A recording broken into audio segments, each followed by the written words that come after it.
What is up, guys? For those of you that don't know me, welcome. My name is Oxide. Here I've got a nice little complex game that I picked up about an hour or two ago. I believe my final score was 25-2, so stick around for that gameplay. I wasn't at all playing against very skilled players, but hey, you take what you get, am I right? Anyways, down to business. Today, as you guys know, I'm here to talk about the Halo 4 situation.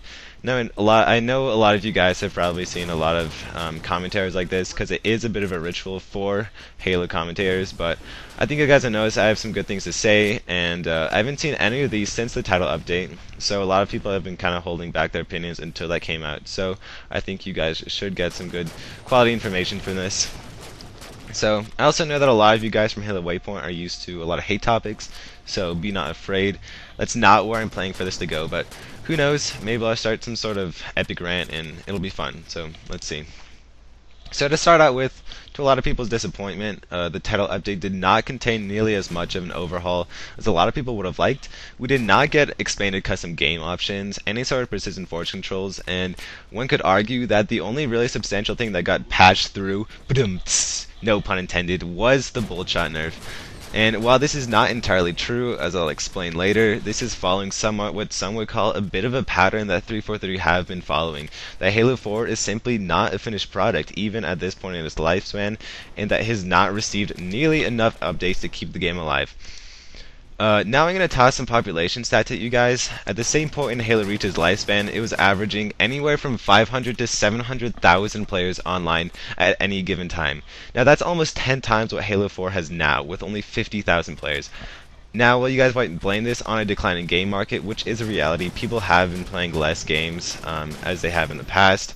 Population for Halo Reach never dropped a single time below what Halo 4 was averaging a month after its release. That's to say that in the final months of Reach's life, it still had over 150,000 players online at any given time. And that was before all the Halo 4 hype started coming through and everything, and people wanted to get back their Halo skills and everything.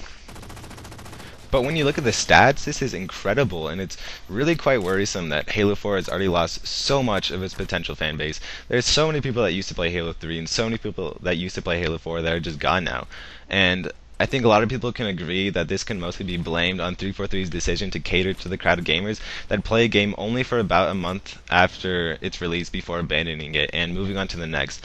And this is pretty well seen in Halo 4 sales. It broke all the sales records of past Halo games, sold like crazy, but it created a game that was only fun for the first couple weeks and that quickly became stale.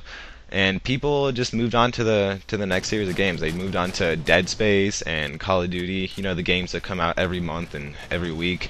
And to be honest, I barely play Halo 4 anymore. I've long since moved on to other games like Crysis. As you guys know, I am in the top 20 in the world for Crysis, and I gotta keep my skills up. And a lot of this has to do with how random Halo 4 is, and just how badly the class system suits Halo 4. All of you guys know that it completely destroys gameplay, that unpredictably it might have rockets spawn right at my feet, or that the enemy team might randomly get a Bi-Rai or an incineration cannon from a personal ordnance drop. And that happens in this gameplay twice, and it's just crazy that like it can completely change like the tide of the game just by having a team randomly get some crazy powerful weapon. And not to mention that all you need to do is whip out that plasma pistol or those plasma grenades to take down pretty much whatever vehicle you want.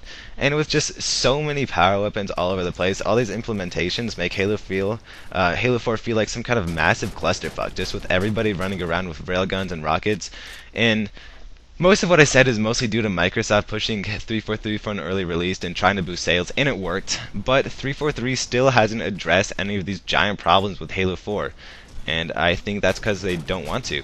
They're being stubborn, and that's not to say that I'm not satisfied with the weapon balancing that Bravo's got incoming, and that was the real focus of the title update. Now they can do that on the fly, but those are pretty minor changes in the big scale of things. I'm pretty sure everybody can agree that the biggest step for Halo 4 is going to be for 343 to swallow their pride and turn the game back into what the dedicated audience were so hopeful for when Halo 4 came out, and that's you guys. And that means getting rid of the Infinity playlist and doing something about the broken vehicle combat. And 343 know what's needed. The forums have given them some fantastic feedback, and it's about time that they start listening to what it is without plugging up their ears whenever they hear something that they don't like. Well, guys, that's it for today. I hope you guys will forgive me for getting a little bit too much into that playlist. Right here, I was not going to let my teammates steal my kills, so I hope you guys will forgive that yoink. But if you guys enjoyed this, make sure to leave that comment and hit subscribe. And give me that thumbs up. And even if you guys didn't enjoy this, you guys can give me a thumbs down and just leave all the hate mail that you guys want in the comment section. I still want to hear what you guys have to say about my words. So, hope you guys are going to have a good weekend. I know I will. I got about a foot of snow a couple days ago, had a day off from school, and I'll see you guys next time. Thanks for watching. This is Oxide out.